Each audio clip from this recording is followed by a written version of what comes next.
Dahil nga po dyan, yung mga pinalabas natin, pinanood ko sa inyo mga bossing.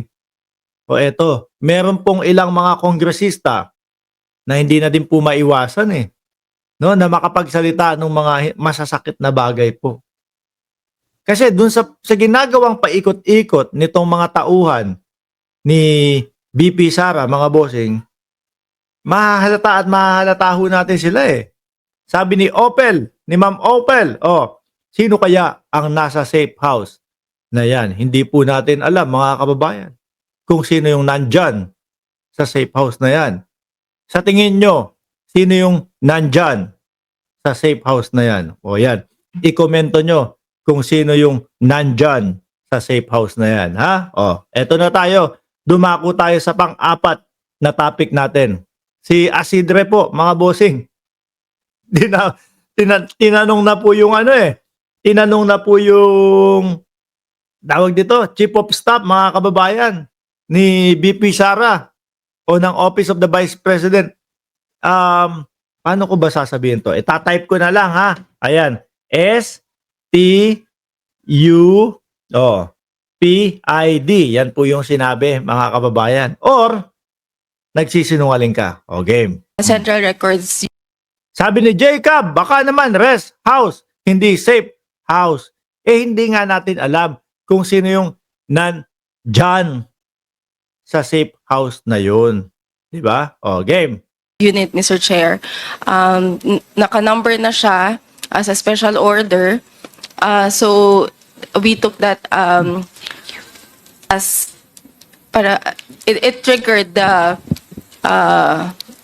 for our Halata nyo po yung mga boses nila, mga kababayan. Sa boses pa lang po, mahalata mo na na hindi nagsasabi ng mga katotohanan ho Sabi ni Gabriel Rivero, dyan nagtatago si Harry Roque. Ewan kay Amores. Ay, ewan ko. Kay Roque. O, game. division, for the accounting division to process the fidelity bonding, Mr. Chair. Ibig sabihin, Attorney Sanchez, you just processed it on the presumption that it went through the regular channels. Yes, Mr. Chair, because it was through our Central Records Unit, Mr. And Chair. based on your knowledge, based on your experience, such records, such documents would have been released only after approval by the Office of the Vice President or the Vice President herself. Yes, Mr. Chair. In that case, the administrative head of the Office of the Vice President is the Chief of Staff, di ba? Yep. Ayan na. Oo.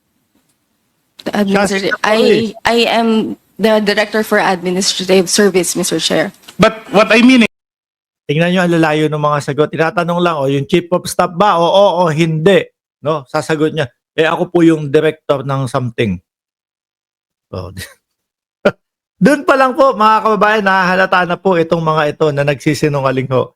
Sagutin mo, oo, si Lopez, Chief of Staff, siya yung dapat. is, who do you report to? The Assistant Chief of Staff, Mr. Chair. Where do the Chief of Staff report to? The Deputy Assistant Chief of Staff? The Chief of Staff, Mr. Chair. Ultimately, Para ho mga kababayan, no?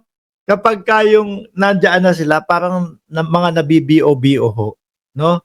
Samantalang tayo kahit papaano, simpleng tao na iintindihan po natin yung mga katanungan. Kaya nating sagutin, yes or no. Kaya nating ilocate kung sino yung tinutukoy, yung Chief of Staff. Pero sila, kailangan paikot-ikutin pa ho, mga bossing, para masabi lang, opo, yung Chief of Staff ang dapat na sumagot dito. if you follow procedure, all documents released and signed upon by the Vice President Or, in ordinary course of things should have been cleared by the Chief of Staff. Di po ba?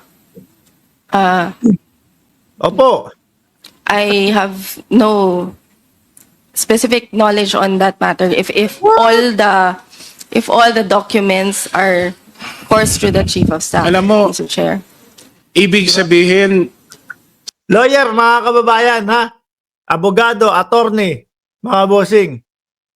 Pero yung mga ganyang katanungan po, hirap na po na sumagot. si VP Sara mismo ang nagbibigay si VP Sara mismo ang nagpapadala ng mga special orders?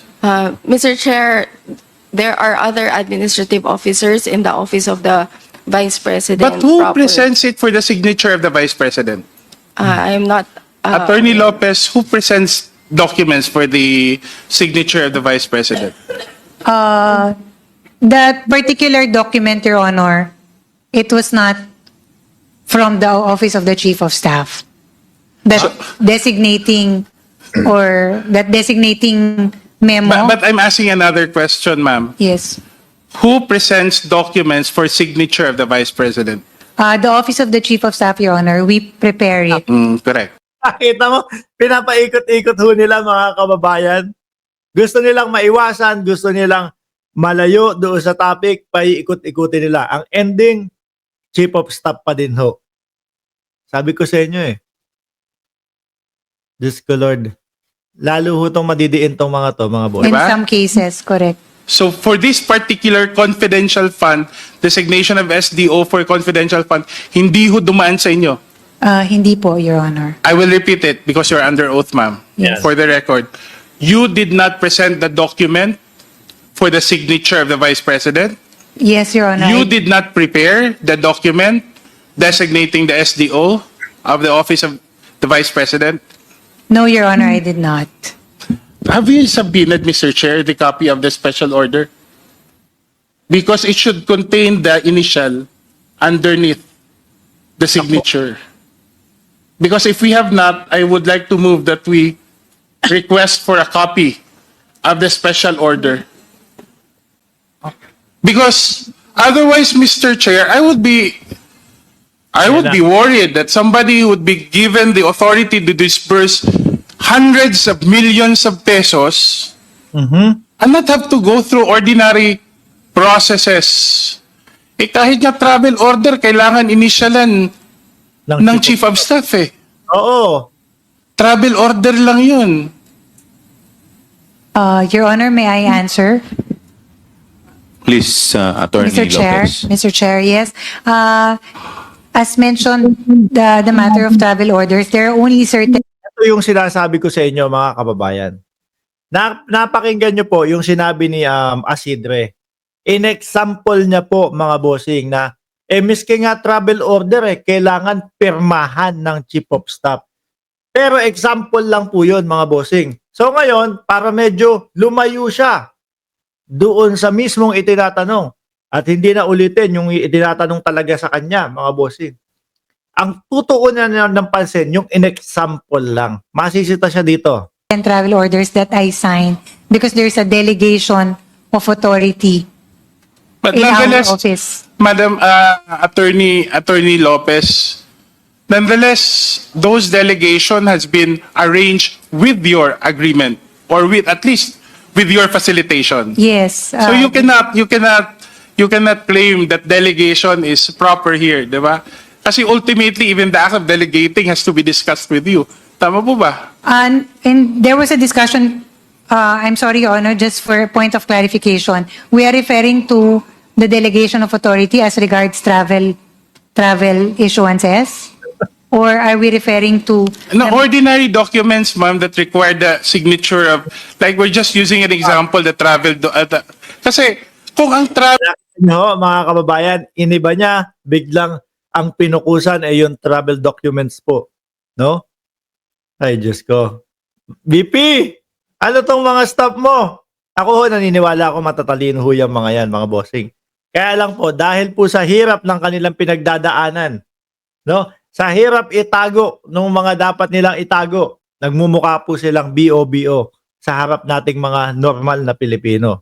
travel authority nga, kailangan ng knowledge is issued with the knowledge of the Chief of Staff. Paano mo kami mapapaniwala na ang special order authorizing someone to handle and disburse hundreds of millions of pesos did not go through you, ma'am?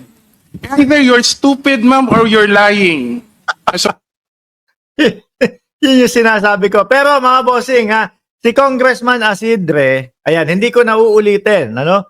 Even URS, sinabi doon, STUPID, or nagsisinungaling ka. Medyo mainit na po yung ulo kasi nga pinapaikot-ikot ni Madam, no? Na ang sasagot lang, opo, ako ang signatory nitong mga ito. Ganito po ang trabaho ko. Ganyan po. Dahil na, syempre, kung ikaw naman din, no? Ang lumagay sa sitwasyon ni Congressman, yung simpleng yes, no, sagot, papalayuin pa ho, mga kababayan. Sabi ni Andres de Leon, tinatawanan lang ng amo ang mga hirap na hirap sa pagtatakip. Hindi nyo ginalingan. Kulong kayo. Correct ho, no?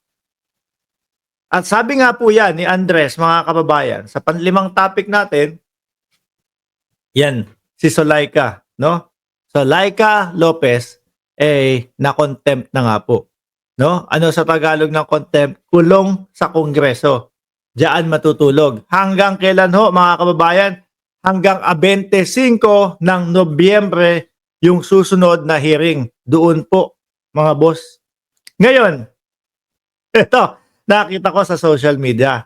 Nagsisigawan, nagagalit po, nanggagalaite, tapos yung ibang mga DDS, ipagtatanggol ka namin. Attorney Lopez, hanggang sa makalaya ka. Biruin nyo yun, ha? Sila po, mga taxpayer din po, yung mga DDS. Pero ang hindi ko po maintindihan sa kanila, mga bossing, ganito na nga po yung mga sinasabi, ganito na nga po yung kanilang mga sagot, mga kababayan. Panay pagpapaikot, panay pag-aalibay, panay humahanap ng butas. No? Pero yung mga DDS, tuloy pa din po ang pagtatanggol dito sa mga ito. Alam niyo po, naniniwala ako. No? Ewan ko, baka ipinain lang to si Zulaika, no? Si Zulaika Lopez. Pa-contempt ka para mag-alsa yung mga DDS. Alam niyo po, naniniwala ako. Miski po si Sara Duterte, ang i-contempt dyan, mga kababayan. Ang ikulong dyan. Yung pag-aalsa nilang sinasabi na mag-e-EDSA sila, na pupunta sila sa EDSA, hindi po mangyayari yun. Wala pong pupunta dun, mga bossing. Bakit to? Unti-unti na sila nauupos Unti-unti nang kahit papaano may mga DDS na nadidisappoint na din po, yung matatalino, no? Na nadidisappoint na din po. Naku, ano ba naman ito? Etong pinagtatanggol ko ni ayaw man lang humarap para para ipagtanggol yung budget.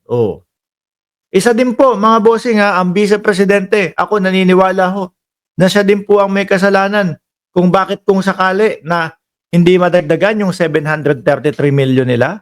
Siya din po ang may kasalanan, mga boss, na budget. Kasi sinasabi ng Vice Presidente, eto, ganito, madaming mawawalan ng trabaho sa mga satellites namin kasi ito yung tatamaan. Bakit po, mga kababayan, na siya din ang may kasalanan? Kasi binibigyan siya ng pagkakataon para sagutin itong mga to. Para ipaliwanag kung bakit 2 billion yung hinihingi nilang budget sa 2025. Ano po ginawa ng Vice Presidente? Hindi niya ipinagtanggol. Di ba? Kung ikaw, tayo, mga bossing, sasabihin natin sa magulang natin, meron kaming project, kaso ganito napakamahal. Ito yung presyo, umaabot ng 10,000. Siyempre ngayon, mga kababayan, kahit mga magulang natin yan, sasabihin, saglit lang, bakit napakamahal naman yan?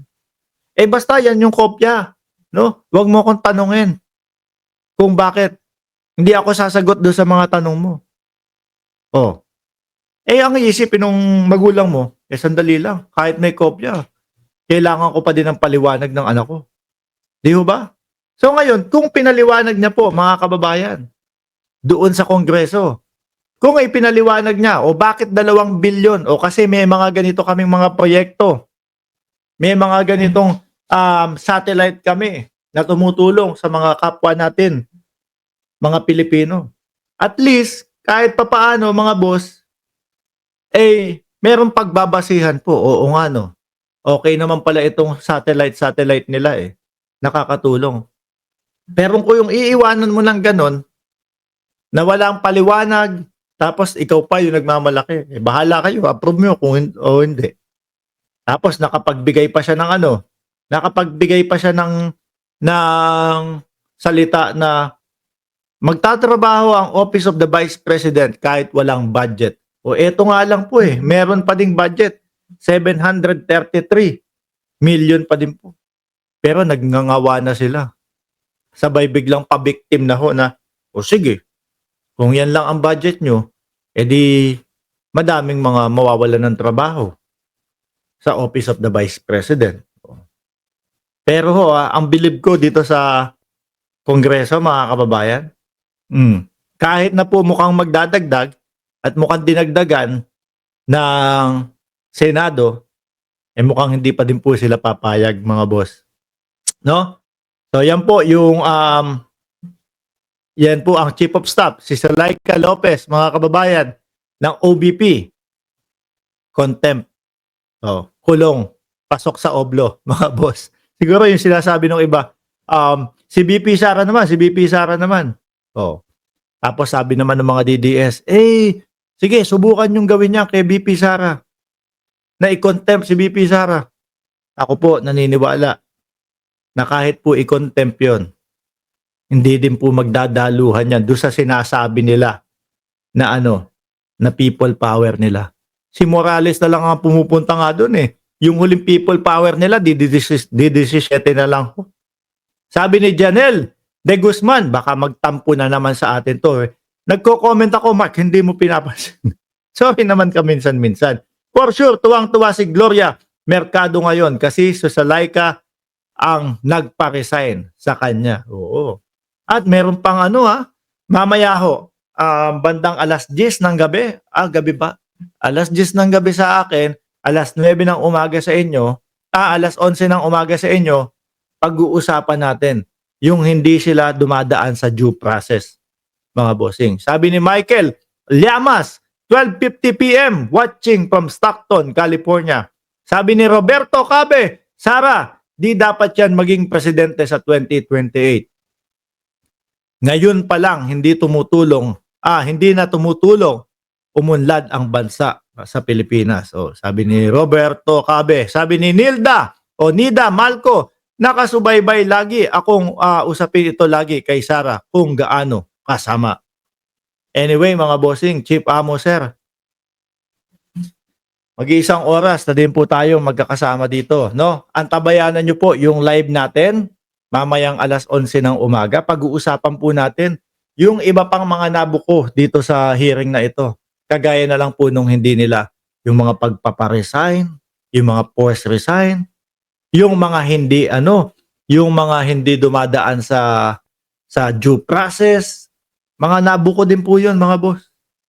No? Yan ang tatalakayin natin mamayang alas 11 ng umaga. Someday, shoutout sa iyo. Replay ako, late ako. Yan, pwede nyo naman pong panoorin ng replay to. Sabi ni Larry Bangalisan, Sara for impeachment na Bacolod City. Ganyan po talaga, mga boss.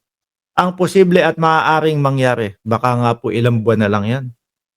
Kesa po doon sa sinasabi nila na papababain nila si Pangulong Bongbong Marcos, mas mukhang mauuna pa ho ito, mga bossing, Chief Amo Sir, ang pagpapa-impeach kay BP Sara. Anyway, 532, umabot pa tayo ng 532 kahit late na. Huwag niyo pong kalimutan na mag-like, mag-subscribe, and mag-share. Rizal Bondok! Shoutout sa'yo! O yan pasigaw pa yan. Maraming salamat and God bless po sa ating lahat.